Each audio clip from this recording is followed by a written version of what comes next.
सीलमपुर हत्याकांड मामले में गिरफ्तार की गई लेडी डॉन जिक्रा को 2 दिन की पुलिस कस्टडी में भेज दिया गया है। उस पर 17 साल के कुणाल की हत्या का आरोप है। जिक्रा को पुलिस ने शुक्रवार को गिरफ्तार किया था। उसके साथ 3 अन्य लोगों को हिरासत में लिया गया था।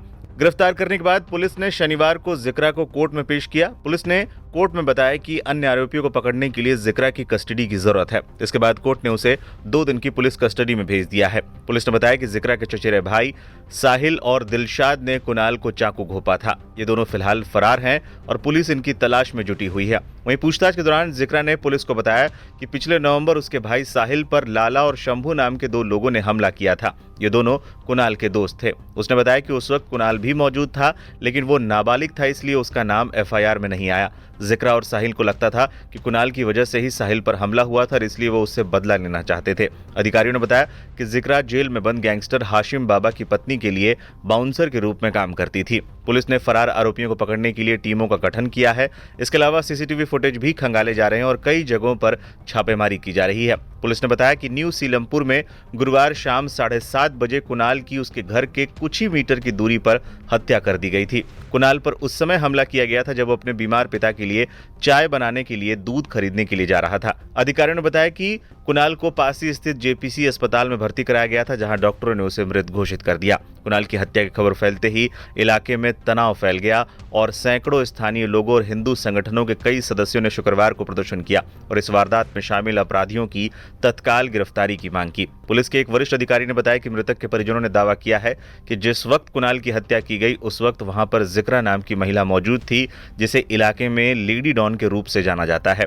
जिक्रा जेल में बंद गैंगस्टर हाशिम बाबा की पत्नी जोया के लिए बाउंसर के रूप में काम करती थी। पुलिस सूत्रों के अनुसार आरोपियों ने शाम के समय कुणाल की हत्या करने से पहले गुरुवार सुबह उसे चेतावनी दी थी। जानकारी के मुताबिक आरोपियों ने शिव पार्वती मंदिर के सामने कुणाल को पकड़ा था। 2 लोगों ने उस पर चाकू से वार किए, जबकि 2 और लोग देख रहे थे। कुणाल किसी तरह घटनास्थल से चंद कदम की दूरी पर स्थित एक क्लिनिक में पहुंचा, जहां डॉक्टरों ने उसके घाव पर रुई लगाकर उसकी जान बचाने की कोशिश की। इसके बाद डॉक्टरों ने उसे ई-रिक्शा से नजदीकी अस्पताल पहुंचाया, लेकिन रास्ते में ही उसने दम तोड़ दिया। कुणाल के पिता राजदीप सिंह ने संवाददाताओं से बातचीत के दौरान बताया कि मैं पिछले 3 महीनों से बीमार था और हाल ही में मेरी सर्जरी हुई थी। मैं कल ही अस्पताल से घर आया था और मैं अपने बेटे से चाय बनाने के लिए दूध लाने के लिए कहा था, लेकिन अपराधियों ने मेरे बेटे को सड़क पर ही मार डाला। उन्होंने कहा, मैं अपने बेटे के लिए न्याय चाहता हूँ। पुलिस हमें सिर्फ आश्वासन दे रही है, लेकिन अभी तक कुछ नहीं किया गया है। कल वो दादी की छुट्टी करा लाया हॉस्पिटल से। मैं भी हॉस्पिटल से आया था सर। मेरा ऑपरेशन हुआ अभी, तो मैं 3 महीने से घर पे बीमार चल रहा हूँ। तो वही लड़का भागा दौड़ी करता था घर की, बेचारा दादी को भी देखता था। दादी के पैरालाइज हो गया है। वो हॉस्पिटल से आया छुट्टी करके, शाम को चाय के लिए दूध देने गया चौक पे, और चौक पे इसको घेर लिया है विशेष समुदाय के लड़कों ने। जिक्रा नाम की लड़की है, उसका भाई है साहिल। हाँ, उसका ग्रुप चलता है, 8-10 लड़के हैं उनके ग्रुप में, और उन्होंने जो है उसको, मेरे लड़के को घेर के अकेले को, और लेके 2-3 गली आगे के बात करनी चल, और उसको जबरदस्ती लेके चाकू से चाकू मार दिए। 15-20 चाकू मारे उसके। कुणाल उन लोगों के संपर्क में कैसे आया? कुणाल काम क्या दूध, गांधीनगर काम करता था वो, कपड़े का। अभी तो वो 1 हफ्ता 5 दिन से अस्पताल में था वो, मेरी माँ के साथ में। मेरी माँ को पैरालाइज हो गया है, तो मेरे भी मरीज हूँ, मैं अस्पताल जा नहीं पाता हूँ, रहने के लिए सो नहीं पाता हूँ वहाँ पे, तो मुझे आराम की जरूरत है। तो वो लड़का सोता था मेरा जाके वहाँ दादी के पास अपनी, वो भी भागा दौड़ी करता था सारी दादी की। हाँ, कल छुट्टी करा के लाया शाम को, बताता रहा हूँ, परसों शाम को। तो थक गया कि पापा थक गया, मैं आराम करूंगा, आज काम पे नहीं जाऊंगा। मैं पूरे दिन सोता रहा घर में। शाम को उठा, मैं आया अर्बन अस्पताल से दवा लेके 4 बजे। तो शाम को मैंने 6 बजे के 7 बजे चाय के लिए दूध मंगाया से चौक पे से, दूध लेने गया चौक पे वो। मृतक की मां प्रवीण ने भी पत्रकारों से कहा कि जिक्रा इलाके में पिस्तौल लेकर घूमती रहती है। उसके चचेरे भाई साहिल के साथ एक घटना हुई थी, लेकिन मेरा बेटा इसमें शामिल नहीं था, फिर भी उन्होंने इसे मार डाला। उन्होंने उस पर कई बार बेरहमी से चाकू से वार किया। मैं तो अस्पताल से आई थी, सास को लेके एडमिट था मेरा बेटा 1 हफ्ते से। परसों ही आए थे हम 5 बजे।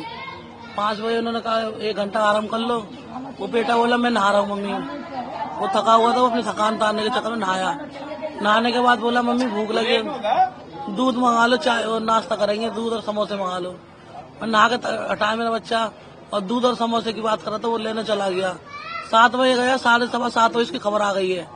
7:15 बजे उसकी खबर मुझे मिल गई है कि कुछ लोगों ने, एक लड़की साथ थी जिक्रा, और किसी लड़कों ने 6 साल लड़कों ने साहिल के साथ मिलकर और मेरे बच्चों को घेर लिया। घेरने के बाद एक चाकू मारा, वो डॉक्टर की दुकान में गिर गया कि डॉक्टर साहब मेरी पट्टी कर दो।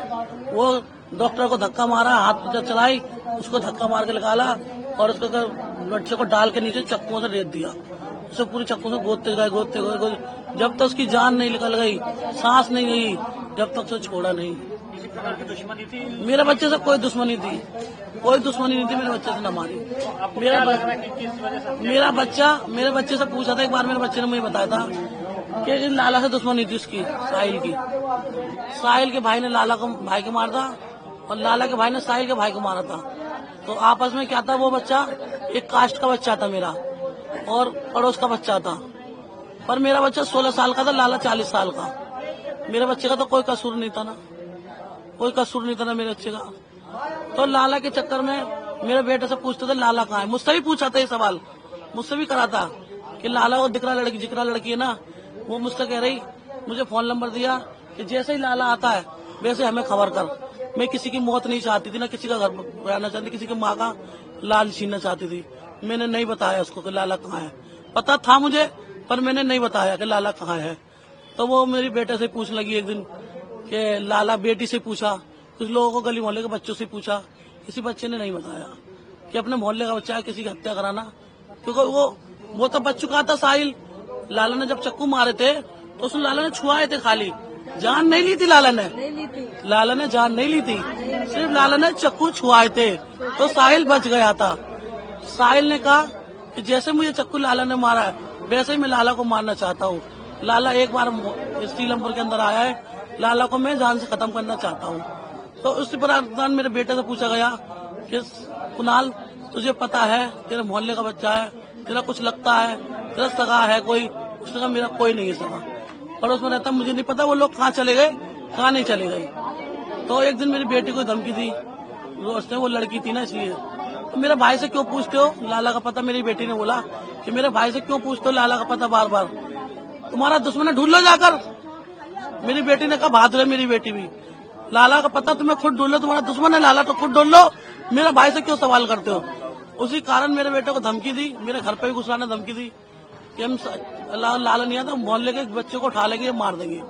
वो मेरा तो एक बच्चा इसका बेटा है, वो एक बच्चा भागा हुआ है, 3 बच्चे भागे हुए हैं जो शिकार उनके लड़ाई झगड़े से डर के भागे। तो इसका बच्चा आया था कुछ दिन पहले, 1 हफ्ता पहले। तो मेरा बेटा तो अस्पताल में ही था उस टाइम। तो इसके बच्चे की किसने खबर दे दी कि फलाना फलाना बच्चा आ गया है। तो उनका बस नहीं चला, उन्होंने मेरे बच्चे को लपेट लिया। सूत्रों के हवाले से ये खबर भी सामने आ रही है कि जिक्रा अपना खुद का गिरोह बनाना चाहती थी। वो जोया के जरिए हाशिम बाबा के करीब जाना चाहती थी और उसके मादक पदार्थ के धंधे में भी शामिल होना चाहती थी। हालांकि जोया को गिरफ्तार किए जाने के बाद उसे झटका लगा था।